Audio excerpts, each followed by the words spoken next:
TSPSC నిర్వహించిన group 1 పరీక్ష రద్దు చేయాలని డిమాండ్ చేస్తూ బీఎస్పీ రాష్ట్ర అధ్యక్షుడు ఆర్ఎస్ ప్రవీణ్ కుమార్ తలపెట్టిన ఆమరణ నిరాహార దీక్షకు మద్దతుగా వెళ్తున్న పార్టీ నాయకులను పోలీసులు అరెస్ట్ చేసి నాంపల్లి పోలీస్ స్టేషన్కు తరలించారు. ర్యాలీగా వెళ్తున్న తమను అడ్డుకోవడంపై తీవ్రంగా మండిపడ్డారు. ఈ ర్యాలీలో పార్టీ ముషీరాబాద్ అసెంబ్లీ నియోజకవర్గం ఇన్ఛార్జ్ మొహమ్మద్ ఇజాద్, పలువురు మహిళా కార్యకర్తలు పాల్గొన్నారు.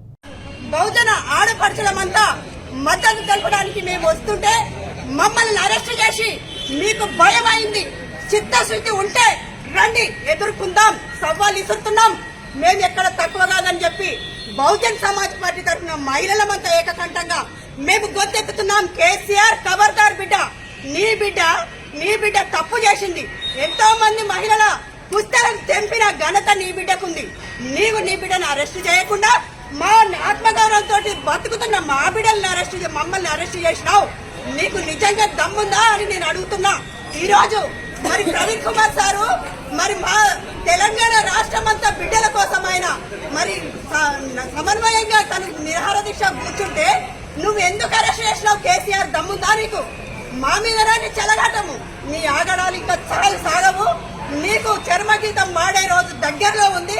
బిడ్డ, నీ బిడ్డను ఫస్ట్ అరెస్ట్ చేసేదాకా మేము ఇక్కడ బహుజన్ సమాజ్ పార్టీ తరఫున ఏకకంఠంగా మేము నీ బిడ్డ గురించి అరెస్ట్ చేస్తాం. నీ బిడ్డ ఎంతమంది పుస్తకాలు తెంపింది? మీ యొక్క తెలంగాణ ఆడపడుచులందరూ అబ్జర్వ్ గుర్తు చేస్తుర్రు, తెలంగాణ ఆడబిడ్డలు గుర్తు చేసుకుంటుర్రు. నీ చిత్తశుద్ధి ఏముందో? కేసీఆర్ ఏమన్నావు మొన్న అసెంబ్లీలో? ఏమన్నావు? ఒక్కసారి ఆత్మవంచన చేసుకో. మేము కుటుంబ పాలన చేస్తున్నాను. సిగ్గుందా? వాటికి విలువ ఉందా? అసలు కుటుంబ పాలన ఎక్కడ చేసినావు? కుటుంబ పాలన చేసినావా? నీ ఆత్మగౌరవం ఉంటే ఈ 30,000 మంది నిరుద్యోగ బిడ్డల ఆత్మదానాన్ని నువ్వు ఉసురు మర్చుకుంటావా? నిజంగా నీకు చిత్తశుద్ధి ఉంటే వాళ్ళ యొక్క మరి పరీక్షను నువ్వు రద్దు చేసి ఆత్మగౌరవం చాటుకో. మా ఆర్ఎస్ ప్రవీణ్ కుమార్ సార్ని నువ్వు ఎందుకు అరెస్ట్ చేసావు? ఇప్పుడు చెప్పుతున్నాం, ఇంకా ఆగవు.